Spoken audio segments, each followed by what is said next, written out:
ডানকুনির ঘটনা 7ই ফেব্রুয়ারি ডানকুনিতে গুলিতে খুন হন বান্টি সাউ।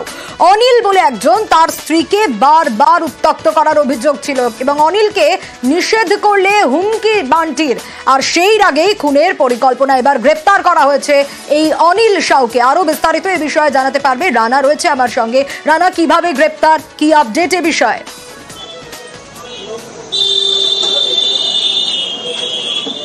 হ্যাঁ সোনিয়া, দেখো গত 7ই ফেব্রুয়ারি ডানকুনি দিল্লি রোডের কাছে এই বান্টি সাউকে, যে একটা জেসিপি চালক, সে যখন কাজ সেরে বাড়ি ফিরছিল সেই সময় অনিল সাউ, সে কিন্তু তারই প্রতিবেশী, একই ডানকুনি পৌরসভা 12 নম্বর ওয়ার্ডে থাকে। যখন কাজ সেরে ফিরছিল এই যে বান্টি সাউকে, সে কিন্তু যখন বাইকে করে আসছিল তার রাস্তায় আটকায়, খুব কাছ থেকে তাকে গুলি করে, সেখানেই কিন্তু সে স্পটে লুটিয়ে পড়ে। তারপর তাকে চিকিৎসকরা মৃত বলে ঘোষণা করে। পুলিশ এই তদন্ত কিন্তু শুরু করেছিল, প্রায় দীর্ঘ 1 মাস হয়ে গেল। অবশেষে সূত্রের খবর, এই বান্টি সাউকে খুনের ঘটনায় অলোক সাউ, অর্থাৎ যার ডাকনাম দিলীপ, তাকে কিন্তু গ্রেপ্তার করা হয়েছে। যেটা জানা যাচ্ছে যে পুলিশের জেরা নাকি স্বীকার করেছে যে এই অনিল সাউ, যে বান্টি সাউয়ের বান্টি সাউ প্রায়শই তার স্ত্রীকে উত্ত্যক্ত করত। সে কিন্তু বারবার বারণও করেছিল যে এবার তাকে স্ত্রীকে যেন উত্ত্যক্ত না করে, কিন্তু সেটা শোনেনি। উল্টে বান্টি সাউ হুমকি দিত। সেই আক্রোশের জেরে বান্টি সাউকে গুলি করে খুন করে। সেটা স্বীকারও করেছে পুলিশি জেরায় অনিল সাউ। কারণ এই আগেই বান্টিকে খুনের পরিকল্পনা করে অনিল সাউ। আগ্নেয়াস্ত্র জোগাড় করে খুনের ছক পর্যন্ত কষে এবং দিল্লি রোডে রাস্তা আটকে আর্থ মুভার চালককে গুলি করে অনিল সাউ। যেটা বলছিলাম আপনাদের, পুলিশি জেরায় স্বীকার করেছে ধৃত। শাস্তি পুলিশ যে শাস্তি দেবে সে শাস্তি আমরা করবো। আমরা পুলিশের উপরে ভরসা আছে। আমাকে বলেছিলেন আমি ধরবো, তো ধরেছেন, সেটাই। বান্টি এই দিলীপ সাউয়ের বউকে এটাকে উত্ত্যক্ত করতো না, আমরা তো এরকম কথাটা কখনো শুনিনি।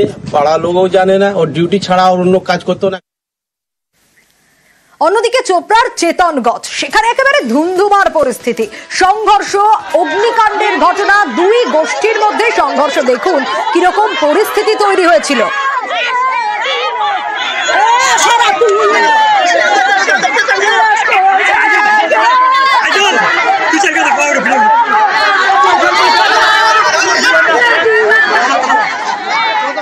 আরো বিস্তারিত চঞ্চল জানাতে পারবে এই বিষয়। চঞ্চল, এই যে সংঘর্ষ দুই গোষ্ঠীর মধ্যে, কোন কোন গোষ্ঠীর সঙ্গে এই সংঘর্ষ, কেন এরকম পরিস্থিতি তৈরি হলো, সূত্রপাত কোন জায়গায়, কতজন জখম?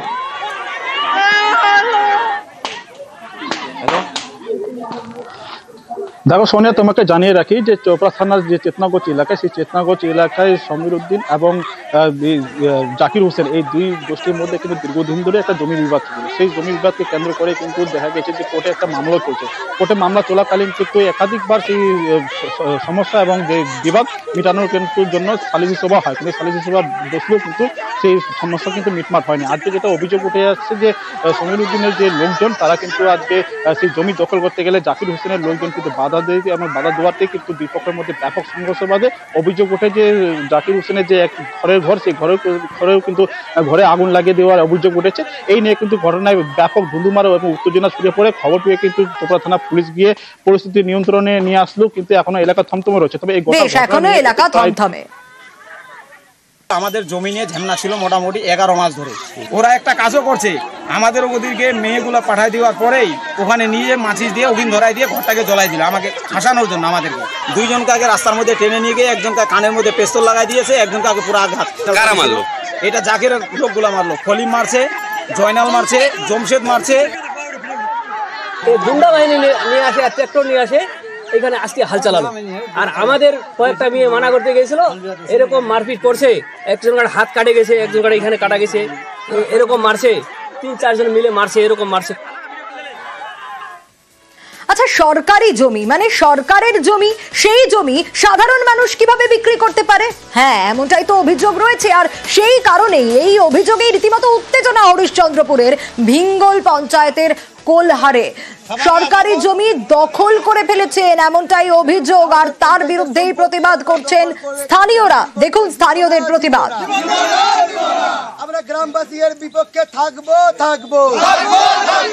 সেবক রয়েছে আমার সঙ্গে। সেবক, সরকারি জমি দখলমুক্ত করার জন্য স্থানীয়রা বেড়া পর্যন্ত দিয়েছেন, কিন্তু কেন, কে এই ব্যক্তি, কি কারণে তিনি সরকারি জমি দখল করতে চাইছেন, এমনকি বিক্রিও করতে চাইছেন?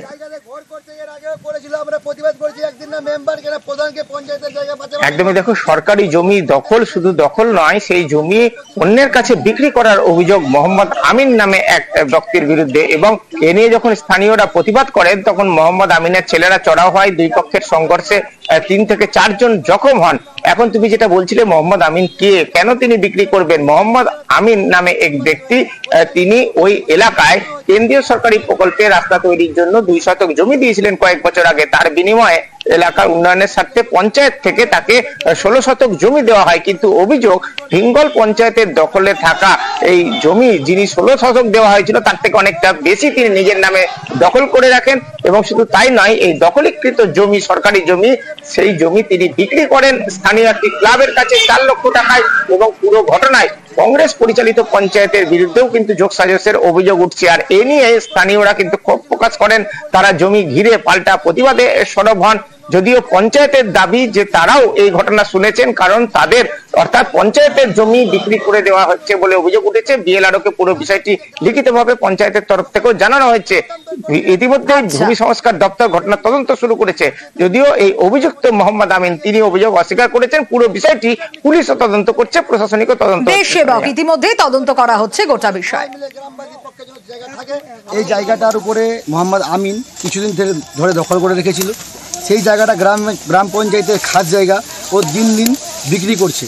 আজকে ওই জায়গা ঘর করছিল, আমাদের এখানে হাঙ্গামা ক্লাব আছে গ্রামের, আমরা এই জায়গাটাকে দখল করে ক্লাবের কাছে রাখলাম। আমরা পঞ্চায়েতকে জানিয়েছি, পঞ্চায়েতকে জানাবার জন্য আমাদের কাছে অ্যাপ্লিকেশন আছে পঞ্চায়েতের। আমরা বিএলআরওকে জানিয়েছি, বিএলআরওতে ওর একটা ভালো চ্যানেল ছিল, ওই চ্যানেলে ও চিটিং করেছে, গ্রামের অনেক মানুষকে বঞ্চিত করে রেখেছে জায়গা জমি থেকে। অন্যজনের জায়গা অন্যজনের নামে করে দিত, খাস জায়গা নিজের নামে করে নিত। এটা ওর একটা ম্যান চিটিংবাজি পেশা হয়ে গেছে। রাস্তাটা না নিলে, আমার জায়গাটা না নিলে রাস্তা সোজা হতো না। কিসের রাস্তা হচ্ছিল? পিডব্লিউ। আমার রাস্তাটা নিল। কে নিয়েছিল? এটা জেলা পরিষদ রাস্তা। কে নিয়েছিল আপনার জমিটা? পঞ্চায়েত। তার পরিবর্তে কি আপনাকে জমি দেওয়া হয়েছে? জমি দেওয়া হয়েছে আমার 2 শতকের পরিবর্তে 16 শতক জমি দেওয়া হয়েছে, খাস জমি। সেই জায়গা আপনি ব্যবহার করছিলেন? সেটাই আমি ব্যবহার করছি, মাটি ভরাট করে। না, বিক্রি করিনি তো, বিক্রির প্রমাণ নাই, আমি শুধু ক্লাবকে দিয়েছি, আর ক্লাবের সম্পাদক আমি নিজেই আছি। এই যে এগুলো অভিযোগ করছে, এটা কি তাহলে কি মনে করছেন? এরা সব পলিটিক্স আছে। উচ্চ মাধ্যমিক পরীক্ষার্থী মোবাইল নিয়ে ঢুকে পড়লেন পরীক্ষা কেন্দ্রের ভেতর। পরীক্ষা কেন্দ্রের ভিতর কিভাবে মোবাইল নিয়ে ঢুকলেন জানেন? জুতোর মধ্যে করে। হ্যাঁ, আর তারপর কিভাবে ধরা পড়লেন এই ছাত্রী? কোন স্কুলের? পাঠ্যভবনের। কিন্তু কিভাবে পাকড়াও হলো, কি ব্যবস্থা নেওয়া হলো জানাবো একটা ব্রেকের পর।